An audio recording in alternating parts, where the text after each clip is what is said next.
ఓం శ్రీమాత్రే నమః. అందరికీ ముందుగా నమస్కారం. ఈ వీడియోని వీక్షించినందుకు మీకు ధన్యవాదములు. ఈరోజు మనం ఈ లలిత సహస్రనామంలో 134, 135, 136 శ్లోకాలు అలాగే వాటి యొక్క అర్థాలు తెలుసుకుందాం. ఇప్పుడు 134వ శ్లోకం.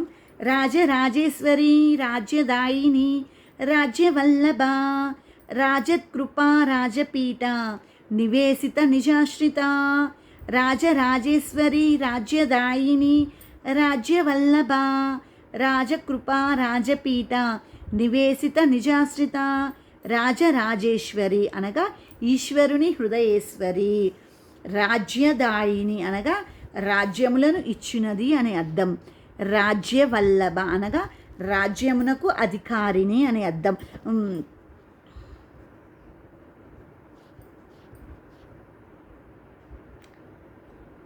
అధికారిని అనే అర్థం. రాజకృప అనగా అధికమైన కరుణ గలది అనే అర్థం. రాజపీఠ నివేశిత నిజాశ్రిత అనగా తనను ఆశ్రయించే వారిని సింహాసనం పైన కూర్చోండపెట్టునది. ఇప్పుడు 135వ శ్లోకం. రాజ్యలక్ష్మీ కోసనాద చతురంగబలేశ్వరి సామ్రాజ్యదాయిని సత్యసంద సాగర మేకల రాజ్యలక్ష్మీ కోసనాద చతురంగబలేశ్వరి సామ్రాజ్యదాయిని సత్యసంద సాగర మేకల. ఇప్పుడు దీని యొక్క అర్థం తెలుసుకుందాం. రాజ్యలక్ష్మి అనగా రాజ్యలక్ష్మి రూపిణి, కోసనాద అనగా కోసాగారముకు అధికారిని, చతురంగ బలేశ్వరి అనగా చతురంగ బలాలకు అధిపతి. ఆ చతురంగ బలాలు ఏంటి? రథ గజ తురగ పదాదుల యొక్క బలం, వాటి యొక్క బలం. సామ్రాజ్యదాయిని అనగా సామ్రాజ్యమును ఇచ్చినది అనే అర్థం. తర్వాత సత్యసంద అనగా సత్యస్వరూపిణి. సాగర మేకల అనగా సముద్రములే వడ్డాణముగా కలిగినది అమ్మ అని అర్థం. ఇప్పుడు 136వ శ్లోకం నేర్చుకుందాం.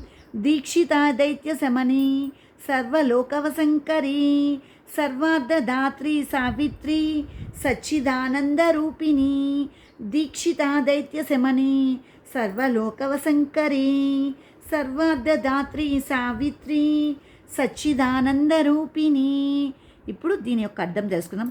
దీక్షిత అనగా భక్తులను రక్షించుట యందు దీక్ష వహించినది అమ్మ అని అర్థం. దైత్య శమని అనగా రాక్షసులను సంహరించునది అని అర్థం. సర్వలోక వశంకరి అనగా సమస్త లోకములను వశము చేసుకొనున్నది. సర్వార్ధదాత్రి అనగా కోరిన కోరికలన్నిటినీ తీర్చున్నది.